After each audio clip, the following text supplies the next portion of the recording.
அனைவருக்கும் வணக்கம். சற்றுமுன் வெளியான முக்கிய அறிவிப்பின்படி குடும்ப அட்டைதாரர்கள் அனைவரும் பயன்பெறும் வகையில் ரேஷன் அட்டைக்கு முக்கியமான மகிழ்ச்சியான அறிவுகள் வெளியாகியுள்ளன. இதை பத்தி விரிவாக வீடியோல பார்க்க போறோம். வீடியோவை ஸ்கிப் பண்ணாம பாருங்க. வீடியோக்குள்ள போறதுக்கு முன்னாடி இந்த வீடியோக்கு ஒரு லைக் பட்டனை பிரஸ் பண்ணிக்கோங்க. வாங்க வீடியோக்குள்ள போகலாம். தமிழ்நாடு ரேஷன் கடைகளில் பொங்கல் பண்டிகை முன்னிட்டு அனைத்து குடும்ப அட்டைதாரர்களுக்கும் பொங்கல் பரிசு வழங்கப்பட்டு வருகிறது. அதிமுக ஆட்சியில் கடந்த 2021ஆம் ஆண்டு பொங்கல் பரிசு தொகுப்புடன் ரூபாய் 2500 ரொக்கம் கொடுக்கப்பட்டது. அதுவே இதுவரை கொடுக்கப்பட்ட அதிகபட்ச ரொக்கம் ஆகும்.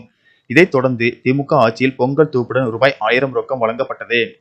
ஆனால் இந்த ஆண்டு பொங்கல் பண்டிகையின் போது ரொக்கம் தரப்படாமல் பச்சரிசி, சர்க்கரை, கரும்பு மட்டும் வழங்கப்பட்டது.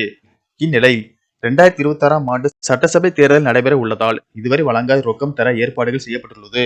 அனைத்து ரேஷன் அட்டைதாரர்களுக்கு ரூபாய் 5000 வழங்க பல்வேறு கட்சி தலைவர்கள் தமிழக அரசுக்கு கோரிக்கை விடுத்து வந்தனர்.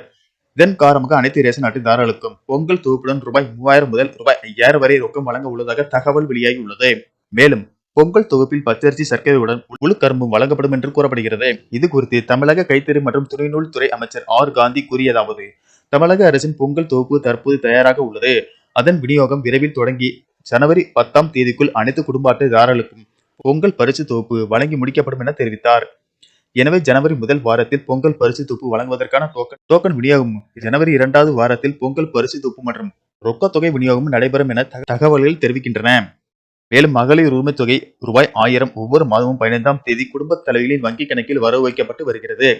இந்த நிலையில் வருகிற பொங்கல் பண்டிகை முன்னிட்டு குடும்ப தலைவிகள் மகிழ்ச்சி படுத்தும் விதமாக அவர்களது வங்கி கணக்கில் முன்கூட்டிய உரிமை தொகை வரவு வைக்கப்பட உள்ளதாக கூறப்படுகிறது. மேலும் ரேஷன் அட்டைதாரர்கள் கைவிரல் ரேகை வைத்து KYC முடிக்காதவர்கள் டிசம்பர் 31ஆம் தேதிக்குள் தங்களுடைய ரேஷன் கடைகளுக்கு சென்று KYC முடிக்குமாறு அறிவுறுத்தப்படுகிறார்கள்.